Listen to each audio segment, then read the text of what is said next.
Good morning, grandkids. Before we get started, I have an envelope and it's from Cody Powers, and I was asked to make sure that they knew that I had gotten it, so I got it. Thank you very much. I'll be reading it in my next vlog for mail and gifts, which will probably be right after Christmas because I want to wait until everything might be in. But I got it safe and sound. And before I start reading, I just want to say that whenever I don't feel well, whenever I don't feel like getting dressed or combing my hair, which doesn't look like I did anything to it today, I don't like to use the webcam. And those of you that seem to get a little upset, like, oh, you don't have the webcam on. There's days that I don't feel like having it on, so you're just going to have to put up with that. So, there you go. Now I shall read the next two chapters, chapter 8 and 9, of the listener that I'm writing. And also hadn't wanted to be on camera because I don't know if I'm getting a cold or if I'm reacting to some allergies in the air. I got my Kleenex here with me. But my nose has been so runny and sneezy and alright, let's go. Grelod. Those who shirk their duty get an extra beating. Grelod. I will hear no more about adoptions. None of you are getting adopted. Nobody needs you. Nobody wants you. It was thankfully dark when I reached Riften, so I was able to go right to work. I kept to the shadows as I moved through town. Most of the market vendors had left for the night, and all was quiet. I stayed concealed for a bit, waiting to see how many guards were about. Only a couple, and they weren't near the orphanage. I moved to the door, wasted a couple of lockpicks getting it open. Grumbling, I decided that at the first opportunity I would invest in some training from a locksmith. I opened the door and furtively slipped inside. I instantly stooped down and duck-walked beside the wall toward the sound of voices, staying alert and scanning the area. That was when I heard the headmistress talking so cruelly to the children,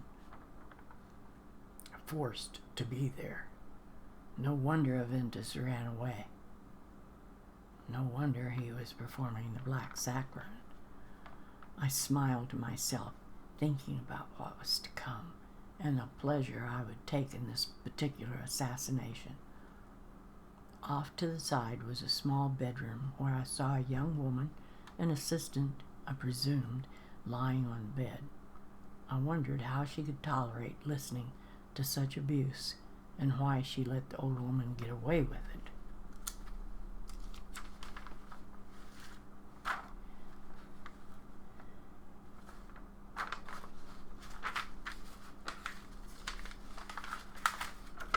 Sorry.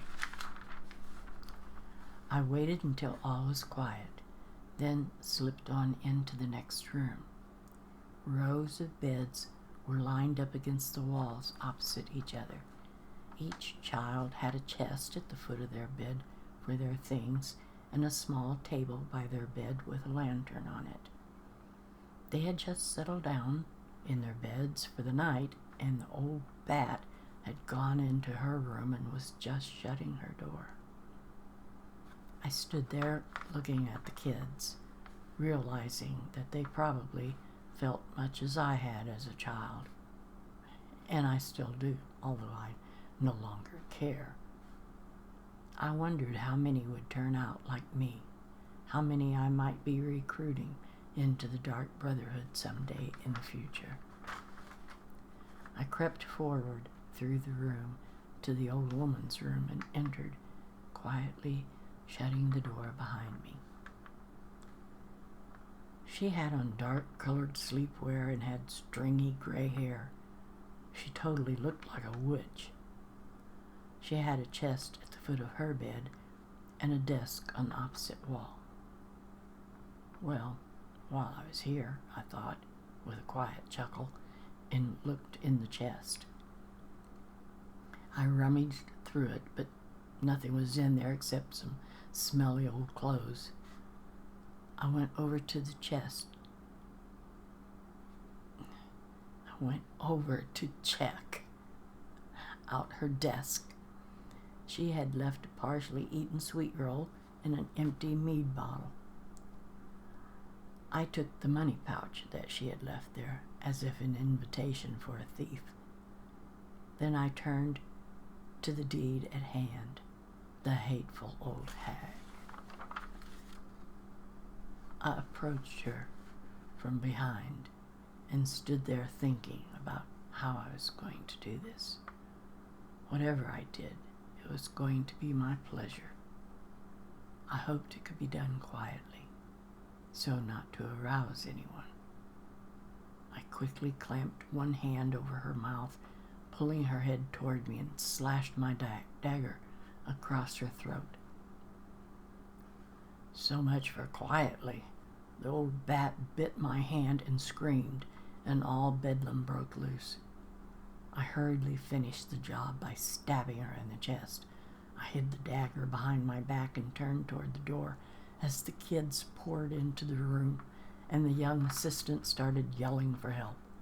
I just stood there with a dripping dagger in my hand and blood all over what was left of Grelod. The kids were jumping around and laughing and exclaiming, "She's dead! She's dead! Old Grelod is dead!" It was a little macabre actually, but you could hardly blame them. I even got a hug or two out of the deal. But in the meantime, I was looking around for a back door out of this madhouse. Not seeing one, I had to go back through the house where that lady was still yelling for help. I was sure by now there would be guards waiting for me outside the door. As soon as I opened the door, I dove to the side into some bushes and went still and listened. No one was nearby. A couple of guards were on the other side of the market and acted like they heard nothing or cared less. I wasn't taking any chances and hurried out a little gate a few feet away and walked all around the town wall outside to the stables. I roused the sleepy carriage driver and told him I wanted to go to Windhelm. Once there, I gave Aventus the good news, which made him ecstatic, and then went in search of an inn. I was exhausted and needed to bathe, get rid of the blood. I knew I'd sleep well, knowing that Grelod was no longer among the living. Before bed, I spent a few minutes drinking a mead and wondering what would become of those kids. They were going to find out the harsh realities of the world, I knew. Many wouldn't survive. Those who did would most likely turn out like me. I felt sure I'd be seeing some of them someday, maybe training them to be assassins. Maybe someday one of them would slit my throat while taking over the guild. You never know what life may bring. I'm through with my journal for tonight. If anyone has stood over my dead body somewhere leafing through this, you've had a gruesome tale to read. Chapter 9. Oh, my head. What's going on? Why am I so dizzy? Everything's so blurry. Where am I? Things finally started coming into focus, and I didn't know if the room was tilted sideways or if I was on the floor. I groggily picked myself up off the dirty floor and was looking at a woman sitting on top of a bookshelf, casually swinging one leg back and forth, which was dangling over the side. Her other leg was propped up with her arm resting on her knee, and she was watching me. This was totally weird. I could be hallucinating. I shifted my eyes around and saw that we were in a small one-roomed cabin, dirty and in disrepair. Besides wondering who she was, I wondered how she had proceeded to drug me and get me from my bed to here, wherever here was. And why in the world was she perched up there on a shelf? It wasn't to be out of reach of my sticking my blade through her. She seemed she had relieved me of my weapons. Hopefully they would be in that chest I spied across the room, near her dangling leg. I started to inch my way in that direction. That's when she spoke, and I froze. "So, you're awake," she said casually, as though she'd had nothing else to do but sit up there and wait for me to wake up. "Who are you?" I asked. "Does it matter? You're warm, dry, and still alive," was her smirky reply. Well, there was that. She had kept me alive, so far. She went on. "That's more than you can say for old Grelod, right? She's dead, and you murdered her." The casual smile left her face after stating that fact. Uh-oh. So that was what this was all about? I was sure at that point that she was part of the Brotherhood. How had they found out so quickly? I thought about trying to weasel out of it, but then again, I had hoped fulfilling the boy's contract myself might give me an in with the guild. So I guess I needed to own up to it. But it didn't sound very promising. She went on to acknowledge that it was a good kill, that the old woman had it coming, but there was a problem. "A problem?" I asked.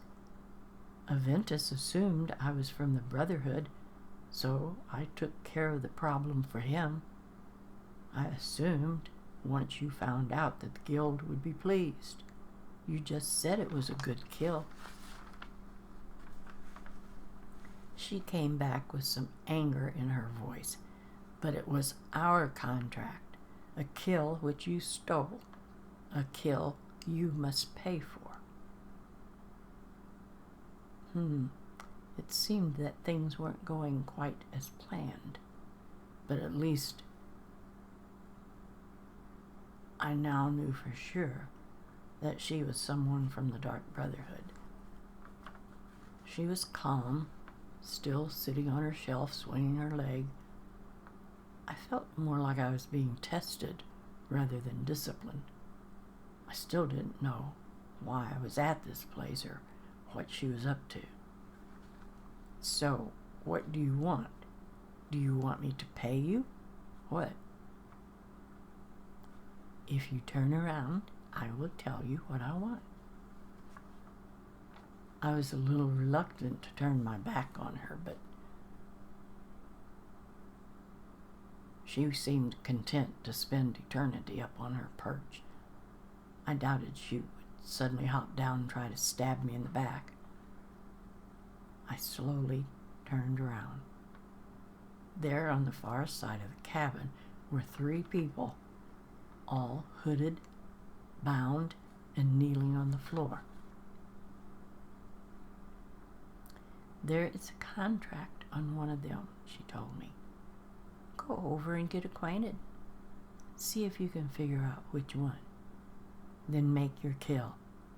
I'll just watch and admire." Was this going to pose a problem for me or what? What if I chose wrong? Would that ensure my own death? Maybe it was a trick. Maybe she lied and it was none of them. She didn't try to stop me as I walked over to that chest and opened it. Sure enough, there were my weapons. I took out a dagger and walked over to her bound guests, as she had called them. I walked around them a couple of times just to let them know I was there and to intimidate them. They, of course, had heard everything that had been said. They knew that one of them was going to die. How would they face their death, I wondered? With courage? With fear? I stopped in front of the first in line, a man. I placed the point of my dagger against his throat, lifting his chin slightly. I wanted him to feel it as I questioned him, to be aware that he could be dead in the next few minutes. All I found out was that he was full of excuses and begging. The hard way I had grown up, I had no time for sniffling. I removed the blade and moved on. The next was a woman. As soon as I touched her with the blade, she started demanding. I was to release her immediately. Cut her loose, now. I had no time for her demands and could care less. I wasted no more time with her arrogance and moved on.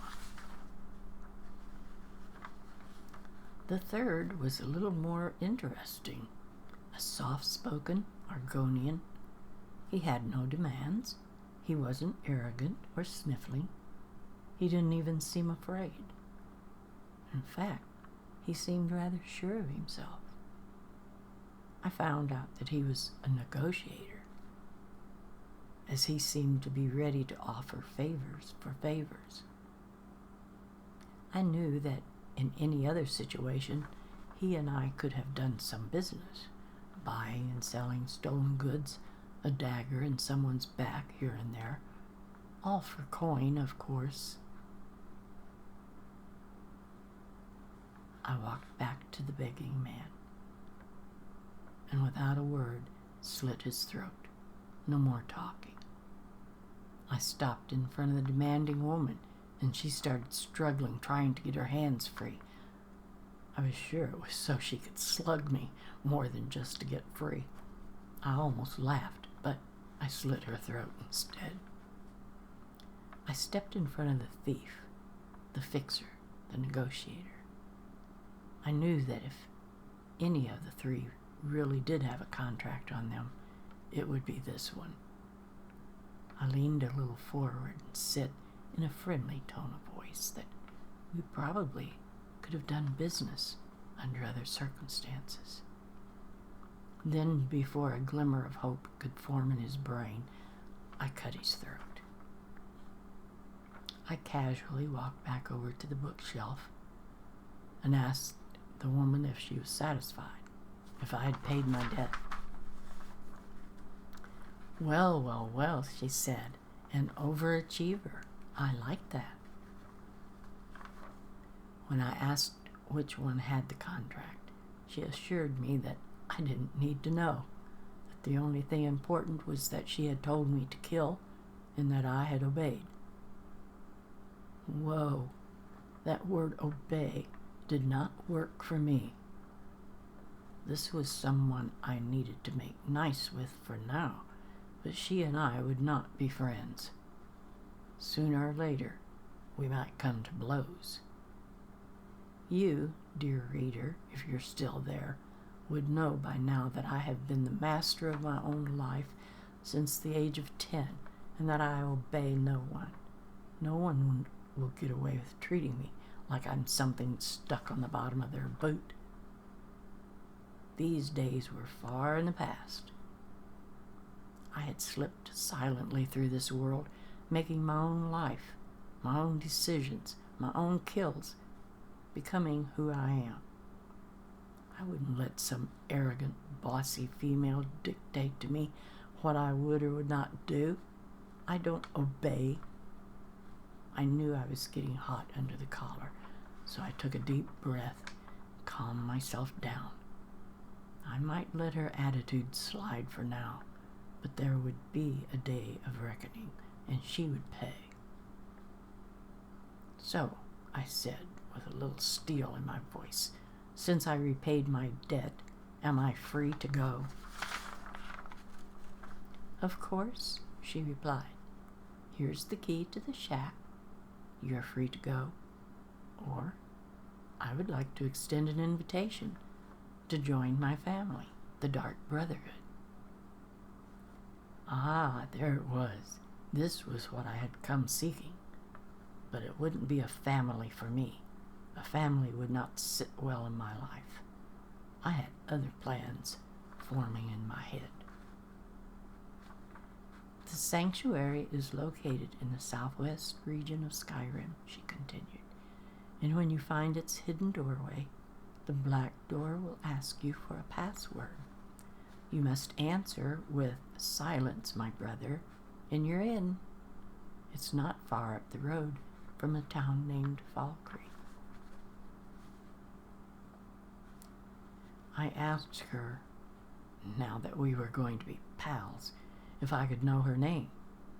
She told me she was Astrid, the head of the Brotherhood. Oh my, she ran this place? This might run into more of a problem than I expected. But I'd survive. I always did. I got the rest of my gear out of the chest, and without replying to her invitation, I walked out the door, leaving her on her shelf. Inside the cabin, I had no way of knowing even what part of the map I was in, and I presumed I'd never know how I got there.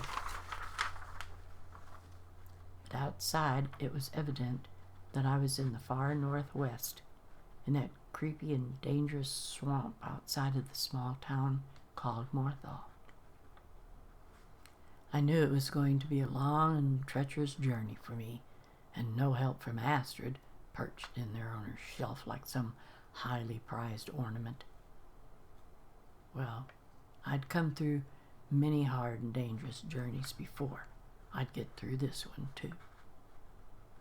I decided I'd linger in the area a bit until I saw Astrid leave the cabin. I wanted to go back inside and eat and get some sleep. I'd need every bit of energy I could get before I started out bright and early in the morning. I'm back inside now, sitting on a bedroll, writing by candlelight. So there it is, how I earned my way into the Brotherhood, if I accepted Astrid's invitation. I'm going to sleep now. Yes, I know there are a few dead bodies over there, but I slept among corpses before. That's the end of those 2 chapters. So I will see you next time when we read the next 2 chapters. So goodbye, grandkids.